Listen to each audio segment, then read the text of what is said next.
Wow, what a masteral degree tonight from our great speaker, Miss Maricel Disquitado. Really a bombastic, full of learning tonight. So thank you, Mama Maricel, and thank you also our great MC tonight. Okay, so I really love the environment because grabe kaayo makatakod ang excitement sa atong mga leaders, no? Especially sa atong mga speaker every Tuesday sa atong live streaming. And the more nga ma-excited mo to attend our upcoming BBS. So, i-invite na ko ang mga first-timer tonight na nag-attend, no?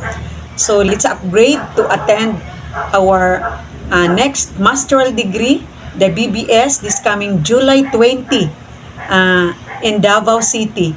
So, hang on to the person nga nag-invite sa inyo diri kay para i-guide mo niya sa atong face-to-face nga BBS. So, why BBS?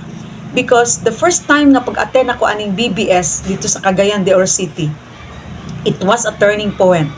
Abaga, it's really great nga itong empowerment sa akong self. Why? Because feeling na ko nga imposible, but pag-attend ako dito, pagpaminan ako sa speaker is, wow, it's like a magic nga. Ang feeling na ko imposible, it's all possible di ay nga matuman ang akong mga dream. So why nga na impakan ko sa atong speaker at tong first time pag-attend ako BBS, no? Because she was a banker. So like sa atong speaker karon, no, she's a banker from Manila, Pam Nakpil. And ang akong naimpakan sa iya is because ingon siya kisay busy diri igipahan sa pamilya. So siya wa na makatupong sa kabisi because kaadlaw na siya, alas 2 sa kaadlaw siya matulog. So gamay na lang gid ang mabili niya nga time, even sa himself almost wala na siya, and even sa iyang family, and that's the reason why ngayang gibuild a business para nga makabato na siya itag freedom of time and money. So didto ko na open akong heart, na inspired kaayo ko. So if nahimo niya nga grabe ka busy, so mahimo pud nako kay di man kaay ko ingon nga busy.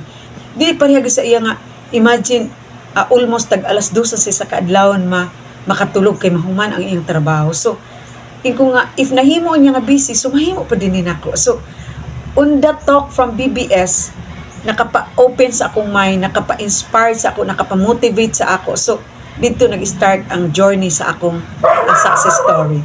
So uban ta makita ta sa BBS sa atong face-to-face, and if dili ka ka-attend sa face-to-face na atay kita og virtual live stream sa Live Connect, hang on to the person nga nag-invite sa imo para i-guide kanya on saan ka nga makasulod sa atong Live Connect para dili nimo ma-miss ang atong BBS. So ang tuition fees atong BBS as a master degree is barato lang kaayo, 5 ra na ka 500 nga pwede rin ani mo ikaon dito sa Jollibee nga for nothing, but if imong i-invest imong 525 sa BBS, wow, your life change. Okay, so kita kids, BBS July 20, our speaker is a diamond from Manila, Olive Fernandez, and from Australia, Jamie Allison. They have different great story to tell. Olive Fernandez is a broadcaster, and Jimmy Allison from an emerald from Australia. So learn from different success stories and your life will change. See you there. Bye bye.